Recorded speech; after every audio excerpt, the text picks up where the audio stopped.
ജെറമിയ അധ്യായം 10. ഇസ്രായേൽ ഭവനമേ, കർത്താവിൻ്റെ വാക്ക് കേൾക്കുക. കർത്താവ് അരുളിച്ചെയ്യുന്നു, ജനതകളുടെ രീതി നിങ്ങൾ അനുകരിക്കരുത്, ആകാശത്തിലെ നിമിത്തങ്ങൾ കണ്ട് സംഭ്രമിക്കുകയുമരുത്. ജനതകളാണ് അവയിൽ സംഭ്രമിക്കുന്നത്. ജനതകളുടെ വിഗ്രഹങ്ങൾ വ്യർത്ഥമാണ്. വനത്തിൽ നിന്ന് വെട്ടിയെടുക്കുന്ന മരത്തിൽ ശില്പി തൻ്റെ ഉളി പ്രയോഗിക്കുന്നു. അവർ അത് വെള്ളിയും സ്വർണവും കൊണ്ട് പൊതിയുന്നു. വീണ് തകരാതിരിക്കാൻ ആണിയടിച്ചുറപ്പിക്കുന്നു. അവരുടെ വിഗ്രഹങ്ങൾ വെള്ളരിത്തോട്ടത്തിലെ കോലം പോലെയാണ്. അവയ്ക്ക് സംസാരശേഷിയില്ല, അവയ്ക്ക് തനിയെ നടക്കാനാവില്ല. ആരെങ്കിലും ചുമന്നുകൊണ്ട് നടക്കണം. നിങ്ങളവയെ ഭയപ്പെടേണ്ട. അവയ്ക്ക് തിന്മയോ നന്മയോ പ്രവർത്തിക്കാൻ ശക്തിയില്ല. കർത്താവെ, അങ്ങയെപ്പോലെ മറ്റാരുമില്ല. അങ്ങ് വലിയവനാണ്. അങ്ങയുടെ നാമം മഹത്വപൂർണ്ണമാണ്. ജനതകളുടെ രാജാവേ, അങ്ങയെ ഭയപ്പെടാതെ ആരുള്ളൂ? അങ്ങ് അതിനർഹനാണ്. ജനതകളിലെ സകല ജ്ഞാനികളുടെ ഇടയിലും അവരുടെ സകല രാജ്യങ്ങളിലും അങ്ങയെപ്പോലെ മറ്റാരുമില്ല. അവർ മൂഢന്മാരും വിഡ്ഢികളുമാണ്. അവർ പ്രഘോഷിക്കുന്ന വിഗ്രഹങ്ങൾ മരക്കഷണമാണ്. വെള്ളിത്തകിടുകൾ താർഷീഷിൽ നിന്നും സ്വർണം ഊഫാസിൽ നിന്നും കൊണ്ടുവരുന്നു. ശില്പിയും സ്വർണ്ണപ്പണിക്കാരനും അവ പണിത് ഒരുക്കുന്നു. നീലയും ധൂമ്രവുമായ അങ്കി അവയെ അണിയിക്കുന്നു. ഇവയെല്ലാം വിദഗ്ധൻ്റെ ശില്പങ്ങൾ മാത്രമാണ്.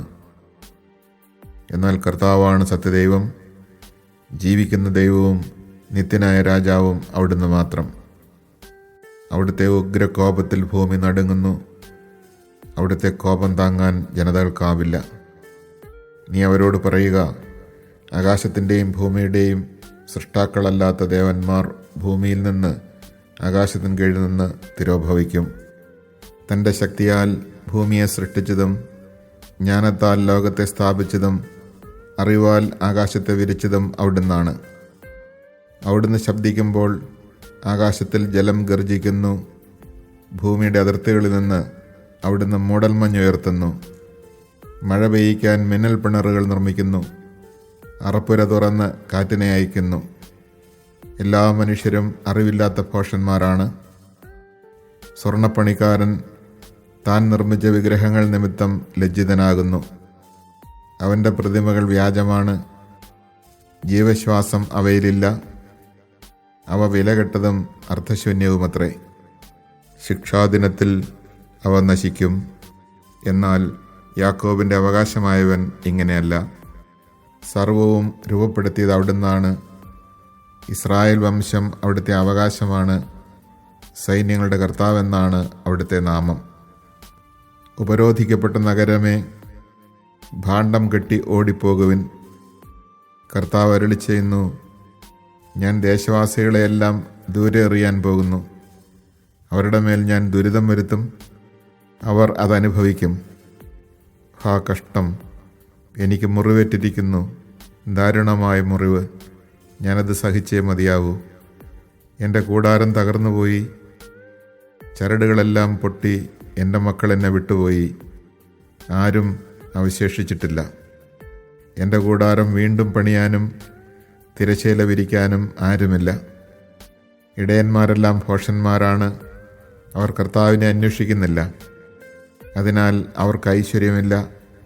അവരുടെ അജഗണം ചിതറിപ്പോയിരിക്കുന്നു. ഇതാ ഒരാരവം, അതടുത്തു വരുന്നു. വടക്ക് നിന്ന് വലിയ ഇരമ്പൽ.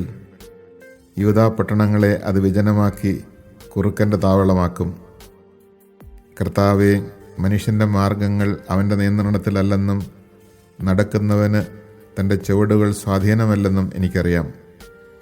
കർത്താവേ, നീതിപൂർവം എന്നെ തിരുത്തണമേ. എന്നാൽ കോപത്തോടെ അരുതേ, അല്ലെങ്കിൽ ഞാൻ ഇല്ലാതായിപ്പോകും. അങ്ങയെ അറിയാത്ത ജനതകളുടെ മേലും അങ്ങയുടെ നാമം വിളിച്ചപേക്ഷിക്കാത്ത ജനപദങ്ങളുടെ മേലും അവിടുത്തെ കോപം ചൊരിയുക. അവർ യാക്കോബിനെ വിഴുങ്ങിയിരിക്കുന്നു. അവനെ നിശേഷം നശിപ്പിച്ചിരിക്കുന്നു. അവൻ്റെ ഭവനം നിർജ്ജനമാക്കി.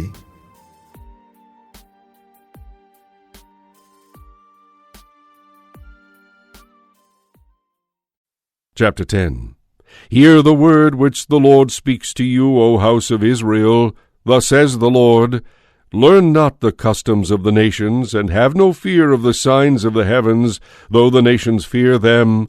For the cult idols of the nations are nothing, wood cut from the forest, wrought by craftsmen with the adze, adorned with silver and gold.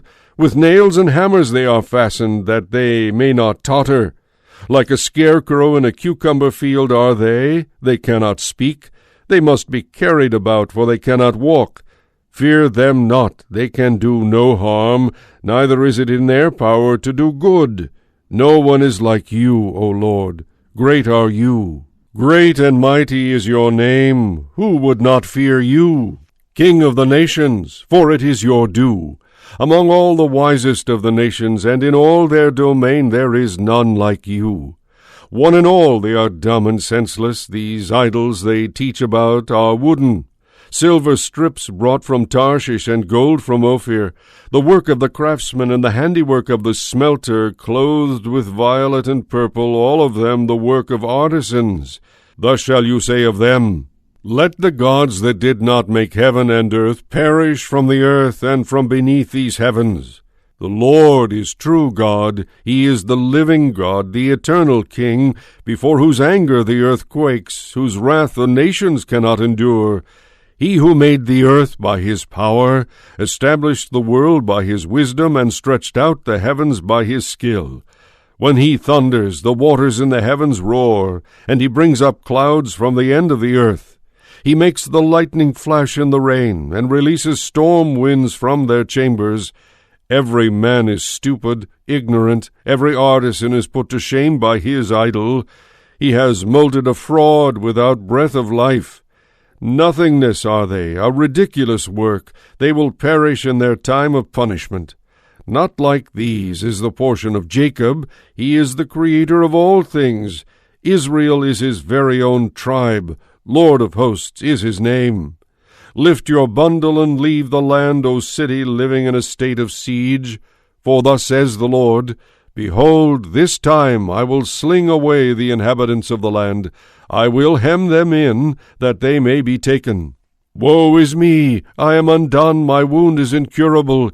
Yet I had thought, if I make light of my wound, I can bear it. My tent is ruined, all its cords are severed. My sons have left me, they are no more. No one to pitch my tent, no one to raise its curtains. Yes, the shepherds were stupid as cattle, the Lord they sought not. Therefore they had no success, and all their flocks were scattered. Listen, a noise, it comes closer, a great uproar from the northern land, to turn the cities of Judah into a desert haunt of jackals. You know, O Lord, that man is not master of his way. Man's course is not within his choice, nor is it for him to direct his step. Punish us, O Lord, but with equity, not in anger, lest you have us dwindle away. Pour out your wrath on the nations that know you not, on the tribes that call not upon your name, for they have devoured Jacob utterly and laid waste his dwelling.